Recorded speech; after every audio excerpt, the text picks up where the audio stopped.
দর্শক, পবিত্র লাইলাতুল কদরের রাতে রাতভর ইবাদত বন্দেগীতে মশগুল থাকবেন মুসল্লিরা। সহকর্মী ফেরদৌস রহমান আছেন এই মুহূর্তে জাতীয় মসজিদ বায়তুল মোকাররমে, যোগ দিচ্ছি তার সঙ্গে।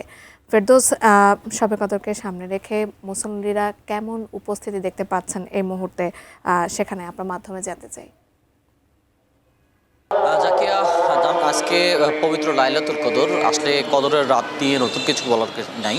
কোরআন নাজিলের মাস, কোরআন নাজিলের রাত এটি, যে কারণে এই রাতের মহিমা অনেক বেশি, অর্থাৎ লাইলাতুল কদরের রাতের মহিমা অনেক বেশি। যদিও হাদিসে বলা হয়েছে যে শেষ দশকে, রমজান মাসের শেষ দশকের বিজোড় রাত্রিতে যে কোনো একটি দিন লাইলাতুল কদর হতে পারে, তবে সবচেয়ে বেশি 26 রমজানের দিবাগত রাতে লাইলাতুল কদর হওয়ার সম্ভাবনা বেশি। এই কারণে আমাদের দেশে সহ পুরো মুসলিম উম্মায় কিন্তু 26 তারিখ দিবাগত রাতটিকে লাইলাতুল কদর ধরে ইবাদত বন্দেগী, তাসবিহ, তাহলিল, কোরআন তেলাওয়াত এগুলো করে থাকেন মুসলিমরা।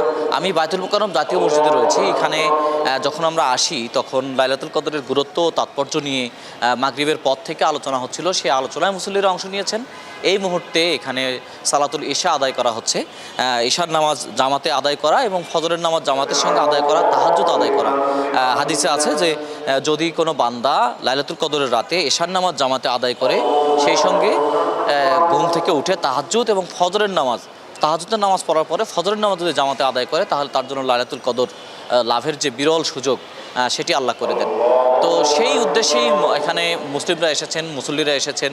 সারা বাংলাদেশের অনেক জায়গা থেকে, দূর দূরান্ত থেকে মুসলমানরা, মুসল্লিরা এখানে এসেছেন এবং তারা বলছেন যে তাদের কামনা হলো এই রমজানে যে নামাজ তারা পড়েছেন, যে রোজাগুলো তারা রেখেছেন, যে ইবাদতটুকু করার চেষ্টা করেছেন, এগুলো যেন আল্লাহ কবুল করে নেন এবং সেই সাথে বাংলাদেশের উপরে আল্লাহ যেন রহমত বর্ষণ করেন এবং বাংলাদেশের মানুষের উপরে থেকে আল্লাহ যেন সব ধরনের তার রহমতের ছায়া দিয়ে ঢেকে দেন। সেই সাথে মুসলিম উম্মার জন্য দোয়া করেছেন। বিশ্বের বিভিন্ন জায়গায় মুসলমানরা নির্যাতিত হচ্ছে, ফিলিস্তিনের কথা বলেছেন, ইরানের কথা বলেছেন। সেই জায়গাগুলো থেকে তারা বলছেন যে যদি আল্লাহর খাস রহমত আসে, তাহলে নিশ্চয়ই এই লাইলাতুল কদর হতে পারে সারা বিশ্ব মানবতার জন্য একটা মুক্তির ওসিলা। সেই ওসিলার জন্যই সারা রাত ধরে ইবাদত করবেন মুসল্লিরা এবং তারা সারা রাত তার তাসবিহ তাহলিল পাঠ করে আজকের রাতটিকে বিশেষভাবে উদযাপনের চেষ্টা করবেন। আমরা সেই উদযাপন আল্লাহর রহমত লাভের যে চেষ্টাগুলো, সেগুলো নিশ্চয়ই আমরা তুলে ধরবো। আমরা বায়তুল মোকাররমে এখন নামাজ হচ্ছে, নামাজের পরে আরও নানা আনুষ্ঠানিকতা আছে, সেগুলোতে আমরা আপনার মাধ্যমে দেখানোর চেষ্টা করবো সাধারণ মানুষকে।